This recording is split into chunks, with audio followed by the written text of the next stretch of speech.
अच्छी चाय की चुस्की सबको पसंद है, लेकिन जब आपका राज्य जल रहा हो और आप चाय एंजॉय करते हुए तस्वीरें डाल दें तो विरोधियों को तो मौका मिलेगा ही।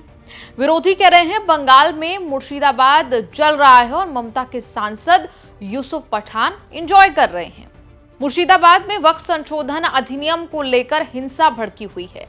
सवाल उठने ही थे। यूसुफ पठान मुर्शिदाबाद जिले के 3 संसदीय क्षेत्रों में से एक बरहमपुर से लोकसभा सांसद जो ठहरे, इसीलिए चर्चित चेहरा बन गए हैं यूसुफ पठान। बंगाल की मुर्शिदाबाद इन दिनों अशांत है। वक्फ संशोधन अधिनियम को लेकर हिंसा हो रही है। हिंसा में 3 लोगों की मौत हो चुकी है। मामला कलकत्ता हाई कोर्ट भी पहुंच चुका है। इस बीच सवाल उठे कि मुर्शिदाबाद जिले के बरहमपुर के तृणमूल सांसद यूसुफ है कहां। इसी बीच यूसुफ पठान के इंस्टाग्राम पर पोस्ट होती हैं ये फोटोज। चाय पीते हुए यूसुफ कैप्शन में लिखते हैं, सुखद दोपहर, अच्छी चाय और शांत वातावरण, बस इस पल का आनंद ले रहा हूं। इंस्टा पर यह पोस्ट डालते ही बवाल मच गया। बीजेपी ने सवाल खड़े किए कि ऐसे वक्त पर जब बंगाल जल रहा है और हिंदुओं को मारा जा रहा है, यूसुफ पठान चाय पी रहे हैं। यही तृणमूल कांग्रेस की प्रायोरिटी है। हंगामा होना ही था।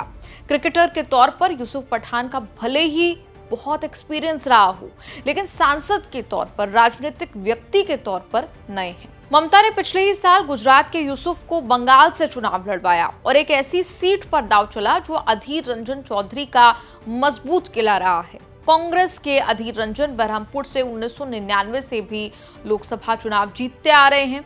वो यहां से जीतकर 5 बार लोकसभा पहुंचे थे, लेकिन एक बार में ही यूसुफ पठान ने अधीर रंजन का 25 साल पुराना किला ध्वस्त कर दिया। करीब 85,022 वोटों से अधीर रंजन को हराकर बरहमपुर के सांसद बन गए।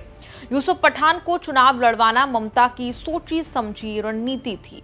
बरहमपुर लोकसभा सीट जो मुर्शिदाबाद जिले में पड़ती है, ये एक मुस्लिम बहुल सीट है जहां लगभग 52% जो आबादी है वो मुसलमानों की है। अधीर रंजन चौधरी और ममता बनर्जी में 36 का आंकड़ा है। ये भी माना जाता है कि पश्चिम बंगाल में कांग्रेस और तृणमूल कांग्रेस के बीच गठबंधन ना होने के लिए अधीर रंजन ही जिम्मेदार हैं। ममता ने अधीर को हरवाने के लिए ही यूसुफ पठान पर दाव लगाया, जो कि सही भी निकला। वैसे तो यूसुफ गुजरात के रहने वाले हैं, लेकिन चुनाव बंगाल से लड़ा। आईपीएल भी कोलकाता नाइट राइडर्स के लिए खेले। इससे पहले वो भारतीय टीम के लिए दमदार क्रिकेटर रह चुके हैं। टीम इंडिया में पहले यूसुफ के भाई इरफान पठान की एंट्री हुई, उसके बाद बड़े भाई यूसुफ पठान ने भी टीम इंडिया में एंट्री मारी। यूसुफ पठान हिटर बैट्समैन थे। लंबे ऊंचे शॉट खेलकर बहुत तेजी से वो छा गए। कभी टेस्ट टीम में तो नहीं आए, लेकिन वनडे और आईपीएल में यूसुफ पठान का अच्छा खासा जलवा रहा। हालांकि इरफान पठान की तरह यूसुफ पठान लंबे टिके नहीं। 2012 तक दोनों भाई टीम इंडिया से बाहर हो गए। इरफान पठान का सब कुछ ठीक चल रहा था, लेकिन 2-3 साल के इंटरनेशनल करियर के बाद ही इंजरी पठान की पेस रोकने लगी। वहीं इरफान पठान का इंटरनेशनल करियर जब खत्म होना शुरू हुआ, तब आईपीएल शुरू हो रहा था। कहीं ना कहीं दोनों भाइयों को जीवनी मिल गई, लाइफलाइन मिल गई आईपीएल में। पहले सीजन में प्रीति जिंटा, युवराज सिंह ने इरफान को 3 करोड़ 70 लाख में खरीदा। दिल्ली डेविल्स को इरफान में ज्यादा तूफान दिखा, 8 करोड़ 70 लाख देकर अपनी साइड लाए। पठान आईपीएल में मोमेंटम बरकरार नहीं रख पाए, खेलते रहे, लेकिन कीमत लगातार उनकी घटती रही। हैदराबाद, चेन्नई, पुणे, गुजरात ने भी पठान को लिया, लेकिन घटते घटते इरफान पठान की वैल्यू 50 लाख रह गई। 2017 में गुजरात में बीच रास्ते यूसुफ पठान के भाई इरफान ने छोड़ दिया। पठान का करियर खत्म हुआ। क्रिकेट में वापसी की कोई उम्मीद नहीं मिली, तो 2020 में इरफान पठान ने रिटायरमेंट अनाउंस कर दिया। क्रिकेट से रिटायर होने से पहले ही इरफान और यूसुफ ने अपने लिए एक नया काम ढूंढ लिया था। 2014 में Pathan cricket academy of Pathans खोली थी। ऑस्ट्रेलिया के पूर्व कप्तान और पूर्व team India coach Greg Chappell mentor बने थे। तभी कहा था कि हमारी 5 से 7 साल की क्रिकेट बची हुई है।